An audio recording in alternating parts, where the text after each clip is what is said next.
है तो परमात्मा। एक राजा थे, ध्यान से सुनना। उनके एक गुरुजी थे। वो गुरुजी नित्य आते थे राजा को प्रणाम करने, और राजा की ही आज्ञा गुरुजी मानते थे। गुरुजी की ही आज्ञा राजा मानता था।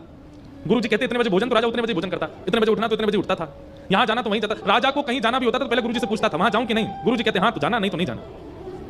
अब गुरुजी का इतना वर्चस्व हो गया कि राजा तो सांस भी नहीं लेता गुरुजी के बिना।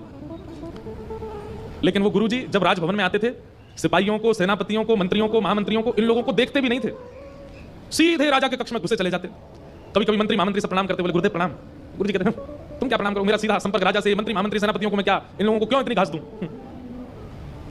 एक दिन राजा के सब सैनिकों ने मिलकर के बातचीत करी, बोले भाई ये गुरुजी बहुत ज्यादा उड़ते नहीं आकाश में, ये सीधे राजा के पास जाते हैं, ठीक है राजा इनको गुरु मानता, पर ये हमारी दंडौत तक नहीं लेते, हमारी जय तक नहीं लेते।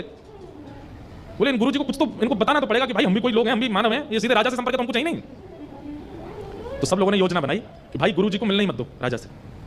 दूसरे दिन गुरुजी आए, जैसे प्रवेश करने के द्वारपालों ने रोक दिया। गुरुजी बोले द्वार खोलो, हमको भीतर जाने दो। बोले राजा है नहीं अंदर। बोले राजा है नहीं, हम हमसे आज्ञा लिए बिना वो कहीं जाते ही नहीं, कहां चले गए। मंत्री महामंत्री सेनापति आदि सब आ गए। बोले अब तो गुरुजी ऐसी बात है कि जब तक आप हमसे बात नहीं करोगे, हमको प्रणाम नहीं करोगे, हम राजा से मिलने नहीं देंगे। गुरुजी हंसने लगे, बोले तुमको पता है इसका दंड क्या मिलेगा तुमको, अगर राजा के पास मैं पहुंच गया तुम सबको सूली पर चढ़वा दूंगा, जाके दिखाओ अंदर कैसे जाओगे। अब गुरुजी जहां से प्रवेश करना चाहे, पूरी सेना अगेंस्ट थी उनकी, बस राजा एकमात्र उनका प्रेमी था। सैनिकों ने, मंत्रियों ने घुसने ही नहीं दिया अंदर उनको। गुरुजी बाहर बैठ के बोले मैं यहीं बैठ रहा हूं, कभी तो निकल के आएगा राजा, तब तक नहीं जाने दोगे अंदर। राजा से कह देंगे गुरुजी पधार गए, इनसे मिलने ही नहीं देना। गुरुजी बोले तुम लोगों को पता है अगर मैंने राजा को एक बात भी बता दी तुम्हारा क्या होगा। बोले हम पता लगने नहीं देंगे राजा को। और सब सैनिकों ने उनके हाथ पैर बांध दिए और मुंह बांध दिया, दूर कहीं जंगल में उनको छोड़ के आ गए।